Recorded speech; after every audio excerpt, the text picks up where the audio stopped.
Baru minggu kemarin saya ada di GMS Denpasar, Bali, dan saya menyampaikan suatu firman, judulnya sederhana, bahagia itu mudah.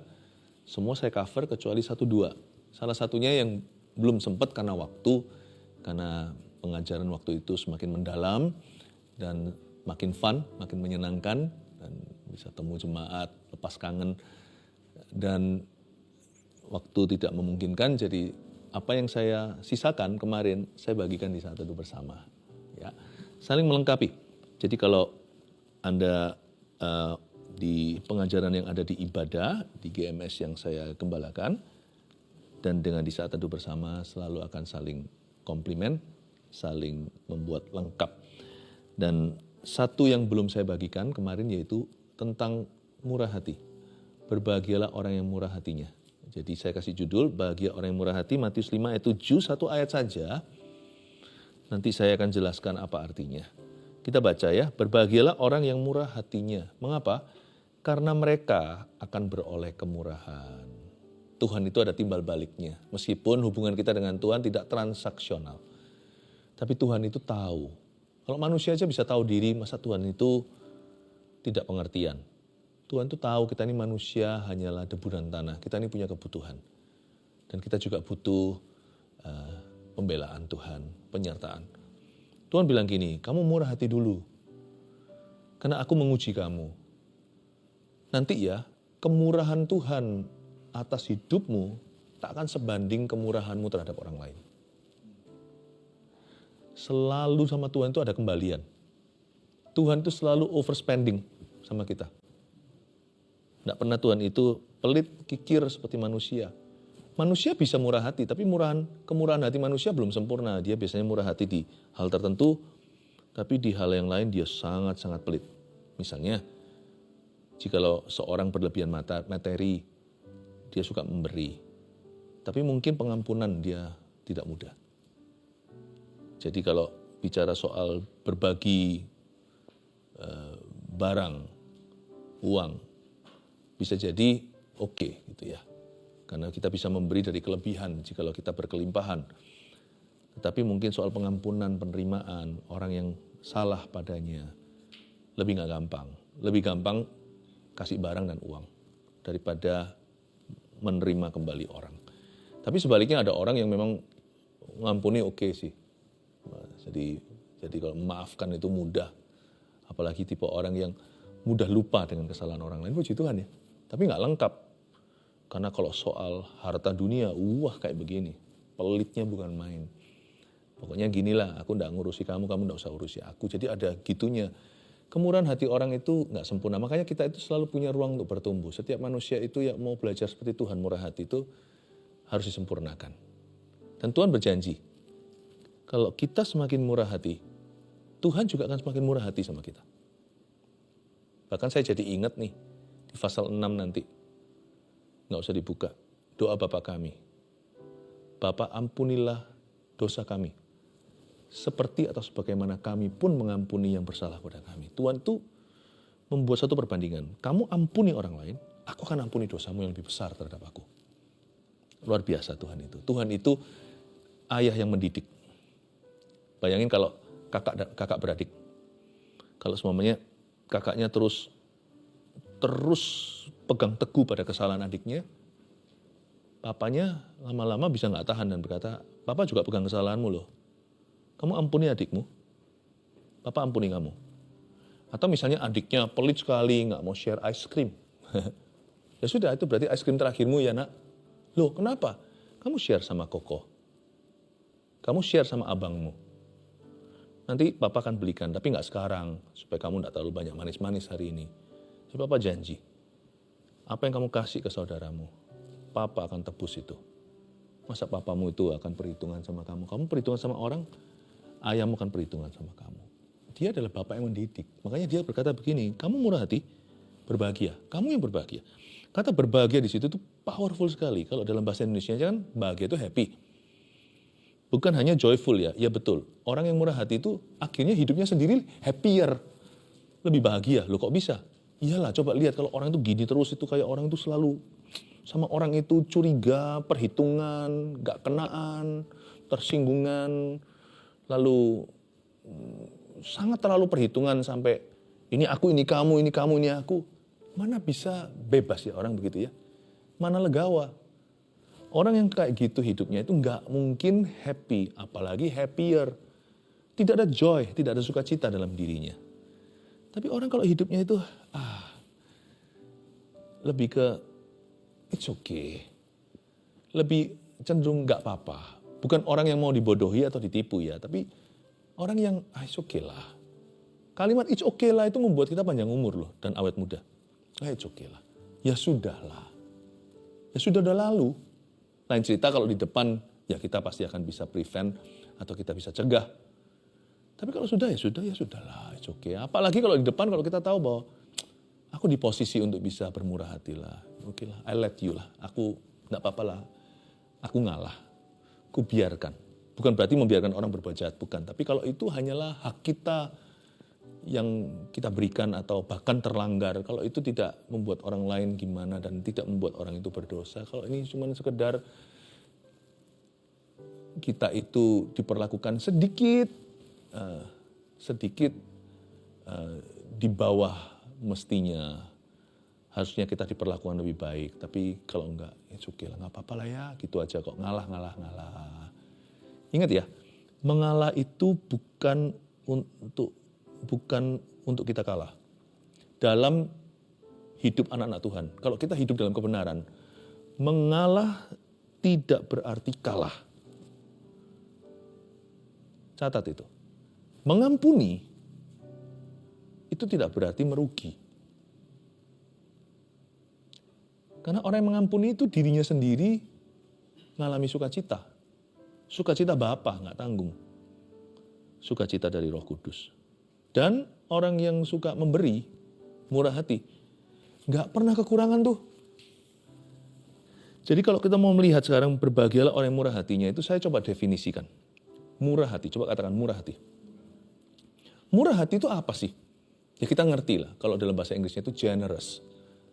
Bahasa kalimat bendanya adalah generosity. Kemurahan hati, itu artinya melimpah ruah lah. Kalau orang itu ngasih itu nggak pas-pasan gitu ya. Dan kalau sama orang itu berkenaan, tidak perhitungan. Dan hatinya itu soal dirinya ya. Kalau soal orang lain dia sungguh-sungguh, tapi kalau soal dirinya sendiri, rasa keadilan bagi dirinya, pengakuan untuk dirinya, itu lebih nyantai orangnya. Lebih nyantai, nggak apa-apalah kamu mau mikir gitu tentang saya, kamu mau ngomong gitu tentang aku, oke lah. Nggak terlalu agitated dalam bahasa Inggrisnya, terlalu kayak, nggak seperti kalau disenggol langsung ngamuk. Atau dikatain dikit, direndahkan lalu nggak terima. Atau mungkin diperlakukan kurang VIP, merasa sangat-sangat tersinggung luar biasa. Jadi orang yang murah hati itu orang yang otot-otot rohaninya nyantai. Kalau itu soal dirinya. Jadi sebenarnya kata murah hati ini saya definisikan simple, ada 3 aktivitas. Ini bukan poinnya, ini belum poinnya. Tapi ada 3 aktivitas yang saya rasa itu berhubungan dengan kemurahan. Mengalah. Jadi kalau Anda mau tahu apa itu orang murah hati, seperti apa orang yang murah hatinya? Orang yang suka ngalah. Itu orang yang murah hati. Itu Tuhan suka banget. Itu Tuhan merasa dia saudaranya. Ya. Tuhan merasa kalau this is like me. Ini kayak aku ini, like father like son. Orang suka ngalah. Orang suka ngalah. Orang seperti apa lagi yang murah hati? Orang yang suka ngampuni. Orang yang mau ngampuni lah, suka sih, mana ada yang suka ngampuni. Kita juga suka dilanggar kok, kita nggak suka disakiti. Tapi mau mengampuni. Dan kalau dia ngampuni, dia nggak tanggung. Ini tampar pipi kanan, kasih pipi kiri itu bukan berarti mau dibodohi ya. Maksudnya kalau aku ngampuni itu sungguhan tulus, benar-benar demi Yesus, dan aku ampuni itu sampai tuntas. Bahkan kalau sampai perlu, aku akan berkati orang itu. Nggak apa-apa kok. Karena kenapa? Karena berkatku datang dari Tuhan. Mana ada orang yang memberi berkat itu, dia kekurangan. Makanya itu yang aktivitas ketiga yang saya pahami tentang kata murah hati itu adalah suka memberi. Tidak gegabah memberinya itu berobrol seperti orang yang lalu habis itu besok hari kekurangan karena dia tidak punya perencanaan. Tidak, tetapi maksud saya dalam merencanakan pun dia itu tidak pas-pasan. Dia selalu memikirkan apa yang terbaik yang dia bisa berikan, baik kepada Tuhan maupun kepada sesamanya. Orang suka mengalah, mengampuni dan memberi itu orang murah hati. Di Perjanjian Lama, saya pelajari orang murah hati misalnya. Contoh ya, yang suka ngalah itu siapa? Daud. Hatinya berkenan pada Allah. Anda ingat ya, cerita tentang bagaimana dia dikejar, diburu seperti hewan buron oleh Saul, yang adalah raja Israel pertama, ayah mertuanya. Pada saat suatu hari bisa aja Tuhan itu menguji dia. Kok bisa dari semua gua yang ada di seputar En-Gedi, Adulam sana, kok bisa dia masuk buang hajat Saul itu pergi ke gua di mana Daud ada bersama dengan ratusan tentaranya. Semua pelarian. Itu Daud sama sekali tidak mau bergeming. Meskipun dia sudah didorong sama orang-orangnya sendiri. Ayo ini Tuhan, bahkan pakai nama Tuhan lagi. Tuhan sudah kasih Saul ke tanganmu, bunuh. Daud hanya potong punca jubahnya, itu pun gemetaran. Setelah selesai dari jauh, setelah pergi jauh, dia menampakkan diri, ayahku. Dia berkata, Raja, Baginda, kalau aku memang ingin berniat buruk atas hidupmu, lihat ini, punca jubahmu, sudah ada padaku. Biarkan Tuhan menjadi hakim antara kau dan aku. Dan Saul langsung tertemplak, dia berkata, engkau lebih benar dari saya. Lalu Saul membawa semua tentaranya untuk hari itu berhenti mengejar Daud. Tapi besok hari, besok lusa, minggu depannya kumat lagi, lalu kejar lagi. Daud itu ngalah terus kalau Anda baca. Makanya Tuhan itu sangat angkat dia. Mau tahu kenapa? Karena dia murah hati. Dia murah hati nggak tanggung sama enemy, sama musuhnya. Yang aktif loh ya, bukan musuh yang pernah menyakitinya, yang sedang menyakitinya. Kata murah hati ini powerful loh. Susah dilakukan. Tapi kalau kita melakukannya, kita akan bahagia, kata Tuhan. Dan kata berbahagia, tadi saya belum lengkap menjelaskan. Memang betul bicara tentang joy, sukacita, kalau kita melakukannya. Tapi kata berbahagia di situ itu artinya dalam bahasa Inggrisnya blessed. Blessed be the one. Diberkatilah dia. Atau diberkatilah orang yang murah hatinya. Berarti Tuhan memang sudah menyediakan berkat orang yang murah hatinya. Itu hanya untuk orang yang murah hati, berkat itu dikasih. Jadi kalau kita tidak murah hati, kita nggak bisa cari di kulkas manapun, di lemari manapun di kerajaan sorga, di bumi dan di langit ini tidak bisa ketemu, kecuali kalau kita belajar bermurah hati, baru berkat itu dicairkan dalam hidup kita. Ada kata berbahagia yang artinya blessedness, bukan happy atau happier, bukan hanya joy atau sukacita, bukan hanya feeling saja, ada berkat yang benar-benar material yang Tuhan serahkan kepada orang yang murah hatinya. Dalam konteksnya Daud, tahta diberikan padanya. Merinding saya kalau saya renungkan tentang Daud, gimana dia terus ngalah. Dan dia kalau ngalah sekali, orang kalau ngalah sekali belum bisa disebut murah hati. Kalau ngalah terus itulah baru murah hati. Tapi kalau ngalah, lalu habis itu kita gembar-gembor ngalah kita, atau kita setelah itu kita sambil ngeluh ngalah, aku harus ngalah lagi, gini lagi, kapan dia akan berubah? Aku harus terus terima, menerima ini. Nah kalau gitu sudah otomatis kita meng-cancel berkat kita. Karena Tuhan melihat kita sudah memuji diri sendiri. Maka Tuhan tidak akan memberikan pujiannya pada kita. Pujian Tuhan itu bukan bentuk kata-kata. Pujian Tuhan itu dalam bentuk perlakuan sorga atas hidup orang itu. Akan ada sesuatu yang ter-cancel sendiri. Makanya orang murah hati, bahasa Malaysia jangan banyak bercakap tentang kemurahannya. Karena Daud diangkat. Karena dia tidak banyak bercakap. Kalau saya pikirkan tentang mengampuni ya, ini storytelling ya, saya banyak bercerita-cerita aja dengan Anda. Mengampuni itu Yusuf Perjanjian Lama ya, itu luar biasa. Dia itu disalahi sampai akhirnya waktu dia menyatakan dirinya pada saudara-saudaranya yang tidak tahu dia itu siapa, mereka ketakutan kan, atau mereka ketakutan mati, koko-kokonya yang jual dia ke saudagar itu yang lemparkan dia di sumur apalagi, wah ketakutan semua, ngeri itu, hari itu horor buat mereka. Karena sifat manusia pada dasarnya pasti akan vengeance atau balas dendam. Tapi Yusuf bisa ngomong begini, kalimat yang sangat terkenal tuh di kitab Kejadian. Kau memang berniat buruk atas hidupku, tapi Tuhan memakai itu untuk mendatangkan kebaikan. Dia mengutus aku dulu mendahului kamu untuk memelihara dan menyelamatkan seluruh dunia. Supaya aku memberimu makan. Lalu dia terakhir berkata, bagaimana kabar ayah? How is papa? Wow. Terakhir itu mungkin bahasa-bahasa orang kuno, orang-orang Chinese itu cincai ya. Terakhirnya dia tuh relakan. Gak apa-apa lah, sudahlah, it's okay. Gak apa-apa. Dulu gini-gini ya udahlah, gak apa-apa. Gimana papa? Orang murah hati lebih mikirkan bukan dirinya, tapi mikirkan kondisi sekarang, what can I do for you? Ini luar biasa loh, ini orang yang ngampuni. Dia ngampuni betul, dia bukan ngampuninya dengan seperti orang yang ngampuni. Ya udah, kalau aku harus ampuni, ya aku ampuni. Emang bisa apa lagi? Dia gak berani sama Tuhan, nentang. Tapi dalam hati itu gak puas sama Tuhan. Ya sudah, aku dipaksa ngampuni. Emangnya gue punya pilihan? Ngampuni ya sudah lah, aku ngampuni gimana? Daripada aku dihukum Tuhan. Gak rela gitu. Murah hati itu selalu rela. Kalau gak rela bukan murah namanya. Bukan murahan ya, gak murah hati namanya. Orang rela hati itu mengampuni dengan senyum pada akhirnya. Dengan legawa, ya sudah, oke lah. Tentunya Yusuf tidak akan mau dijual lagi ke dalam sumur. Coba lakukan itu.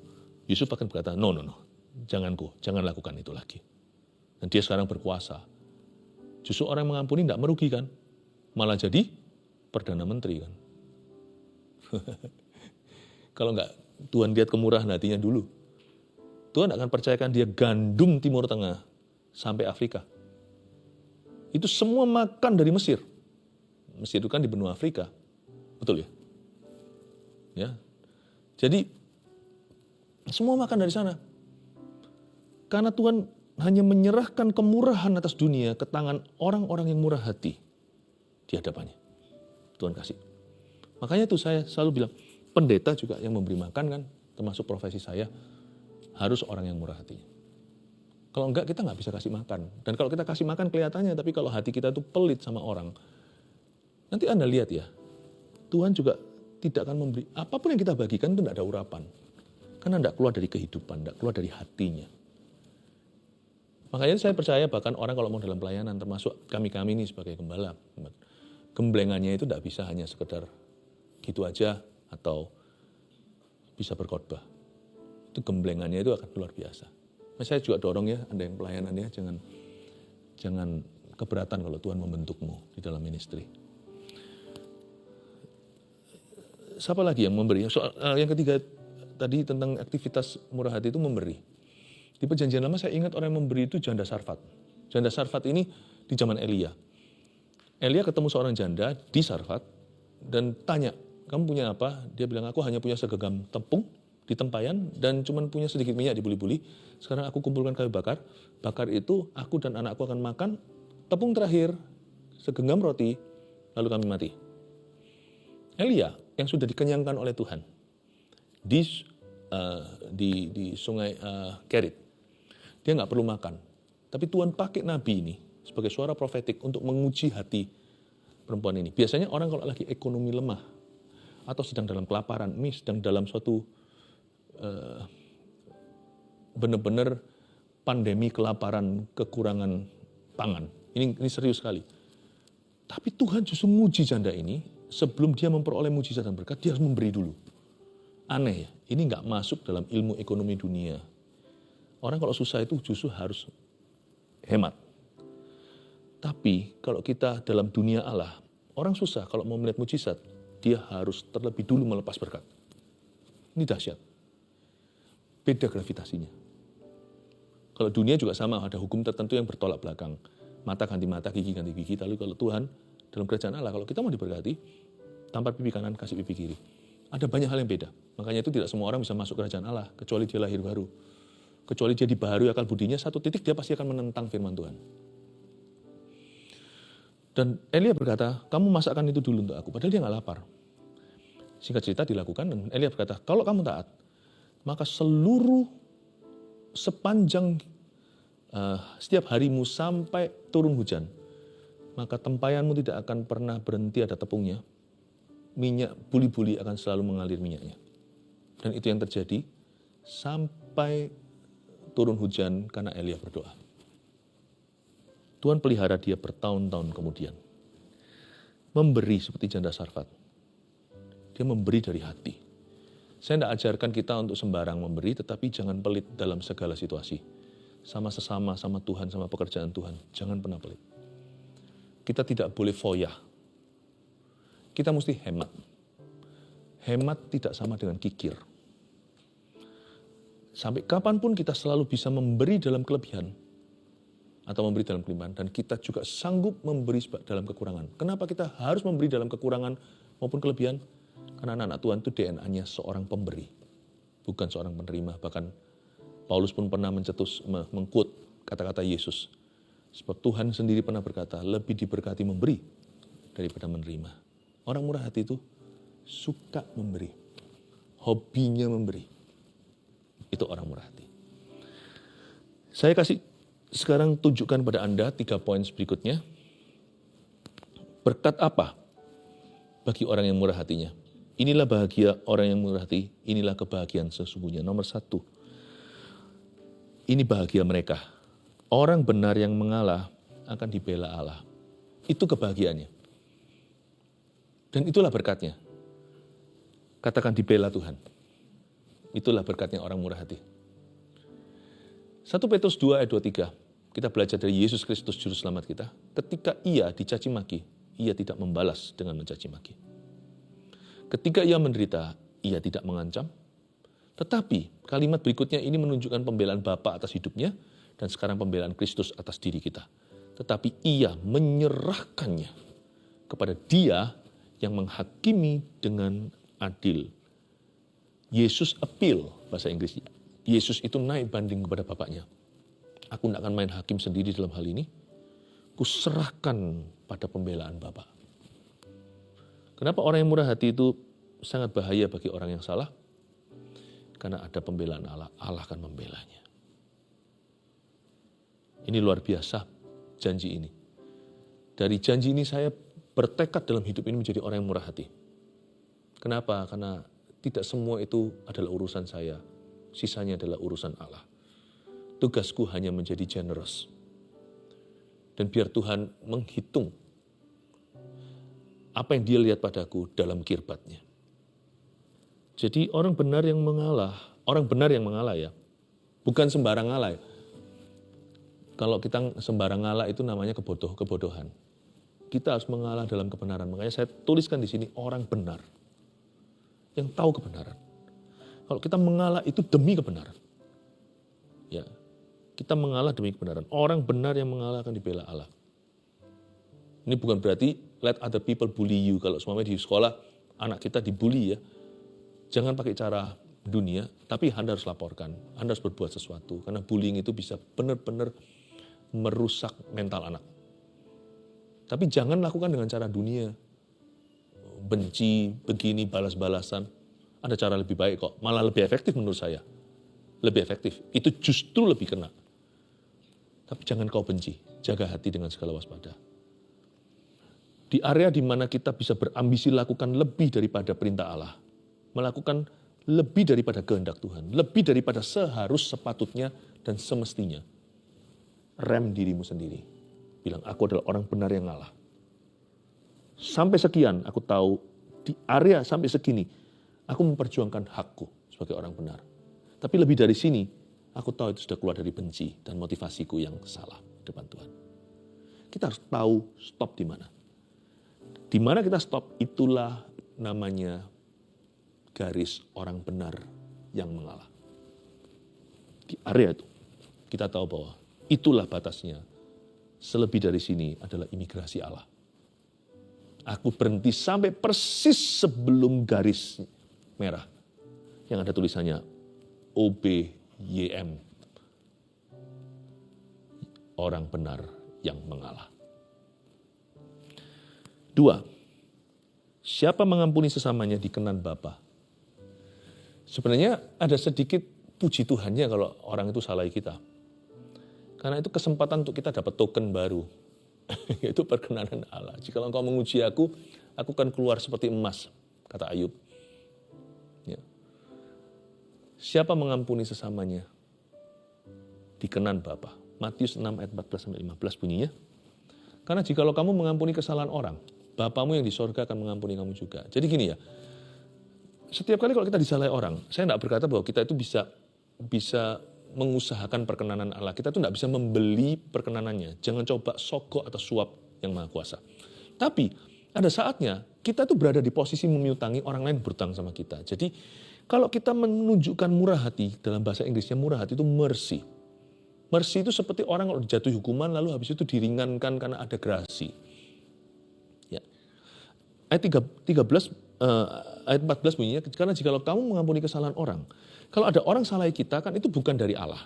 Itu kan perbuatan baru.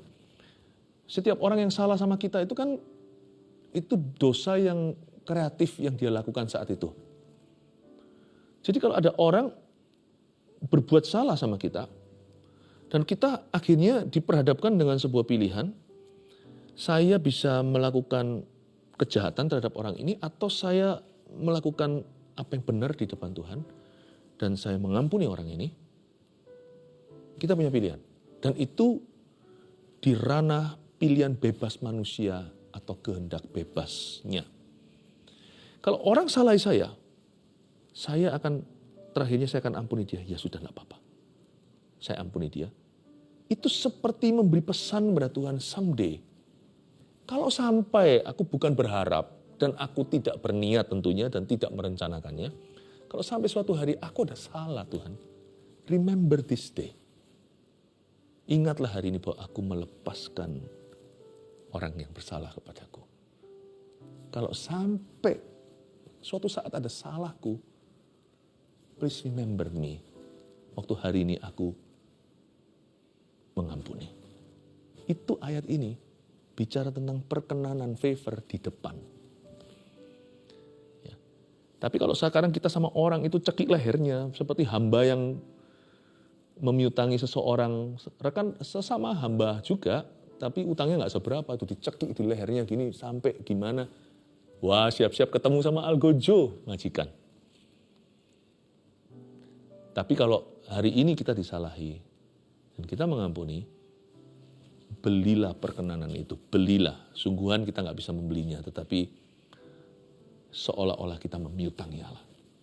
Sebagaimana Bapa, sebagaimana aku mengampuni kesalahan orang, Bapa di sorga akan mengampuni aku juga. Ayat 15 bunyinya, tapi jikalau kamu tidak mengampuni orang, Bapamu juga tidak akan mengampuni kesalahanmu. Murah hati itu memiutangi, seolah ya, tidak sungguhan. Karena Tuhan tidak utang sama siapa-siapa. Kemurahan hati seseorang itu memiutangi yang maha kuasa. Saya senang. Kalau saya lihat orang sedih ya, tidak ada yang suruh, apa saya didorong Roh Kudus, tidak, saya akan ngomong sama dia, saya kuatkan dia, saya perhatikan dia, saya peluk dia, saya doakan. Waktu dia setelah pergi itu saya senang sekali. Saya tidak tahu tadi Tuhan itu suruh saya atau enggak, pokoknya saya lakukan sesuatu, orang itu terhiburkan, dikuatkan, saya perhatikan, dia pergi gitu rasanya. Saya seperti memandang ke Tuhan dan berkata, Tuhan someday kalau aku yang down, remember me, ingat aku. Itu bukan jual jasa sama Tuhan, bukan. Tapi saya rasa Tuhan berkenan. Yang gitu diterima kok. Itu korban namanya. Ingat ya Tuhan, aku tulus lakukan ini demi Yesus untuk Tuhan. Tapi waktu giliranku suatu hari, kalau aku yang lagi lemah, aku yang butuh dikuatkan, remember me Tuhan. Antara kau utus seseorang atau tidak, ingatlah aku, waktu aku lemah, kau pun akan menguatkan aku. Karena orang lemah tidak pernah aku abaikan. 3. Tidak ada orang yang jatuh miskin karena memberi. Catat itu. Hari-hari ke depan ini orang bilang ekonomi lesu segalanya itu, jangan jadi orang yang kikir. Ingat ya, jadi orang itu jangan pelit sama Tuhan sama sesama. Itu jangan pernah. Dan tidak pernah ada orang yang jatuh miskin karena memberi. Amsal 11:24-25 bunyinya, ada yang menyebar harta. Ini bukan foya ya. Menyebar ini nabur, tapi bertambah kaya. Ada yang menghemat secara luar biasa, namun selalu berkekurangan. Ironis kan? Ayat 25. Siapa banyak memberi berkat. Nah, kita langsung tahu tadi menyebar harta bukan foya-foya. Siapa banyak memberi berkat. Memberi di sini murah hati. Giving. Diberi kelimpahan. Siapa memberi minum, ia sendiri akan diberi minum. Konsisten sekali Amsal 11 ayat 25 sama Matius 5 ayat 7. Berbahagialah orang yang murah hatinya karena mereka akan beroleh kemurahan. Amsal 11:25 bilang, siapa memberi minum, dia sendiri akan diberi minum. Nggak pernah kok dalam sejarah orang jatuh miskin karena suka memberi. Nggak ada. Tidak berarti kalau orang memberi dijamin jadi kaya atau lebih kaya. Jangan memanipulasi Allah. Memberi itu adalah bukan hanya kewajiban kita, itu adalah hak kita sebagai orang benar. Hak kita. Karena kita tidak boleh mencanangkan diri sebagai orang yang mengemis roti dan keturunan kita, anak cucu kita minta-minta. Memberi ya, tidak ada orang yang jatuh miskin karena memberi. Tapi lain cerita dengan Anda meminjamkan. Zaman sekarang ini udah zaman yang beda. Nggak ada yang namanya pinjam-pinjaman. Jangan coba-coba jadi perbankan. Apalagi kasih bunga orang. Kalau Anda bukanlah institusi untuk itu, jangan lakukan itu. Zaman sekarang itu kalau memang orang bilang pinjam, kalau Anda memang masih mengharapkan dikembalikan, apalagi dengan bunganya, mending jangan. Tapi kalau memang Anda mau bantu seseorang, sekalipun orang bunyinya pinjam, kalau memang ada Anda punya, dan memang Anda digerakkan, dan memang tepat pada tempatnya, Anda mau memberikan sesuatu, tidak usah dalam nama pinjam lah. Apa yang Anda pinjamkan itu Anda harus siap untuk tidak dikembalikan. Karena ini adalah zaman yang sangat-sangat tidak menentu. Jadi kalau Anda tidak rela, kalau ada orang yang tidak rela meminjamkan, ya sudah jangan kecewa sama orang nanti suatu hari. Mana ada Pastor Philip, saya pinjamkan sama orang malah justru nggak kembali. Siapa suruh? Tapi kalau kita memberi itu kan kita tahu bahwa kita dalam kemampuan itu dan kita sudah perhitungkan, kita sudah rencanakan dan kita sudah doakan. Kalau kita memberikan pada seseorang bantuan misalnya, dan bukan ingin itu kembali, apalagi dengan bunganya, jangan jadi perbankan. Tapi kalau itu Anda berikan, itu tidak kembali, ya sudah itu taburan. Jangan taruh posisimu, mudah dikecewakan sama orang. Mendingan di depan udah jelas, aku memberi ini bukan meminjamkan. Kalau enggak, mending langsung bilang no aja, ditolak dengan sopan. Daripada enggak jelas, nanti dua-dua dikecewakan. Saya dorong Anda untuk mengerti prinsip rohani ini. Enggak ada orang become poor because of giving. Dan itu adalah prinsip kerajaan Allah. Bumi langit bisa berlalu, seiota ini pun tidak dikenapi. 3 poin sini dicatat. Bahagia orang yang murah hati adalah orang benar yang ngalah akan dibela. Bela oleh Allah. Siapa mengampuni sesama dikenan langsung sama Bapa. 3, tidak ada orang yang jatuh miskin karena memberi.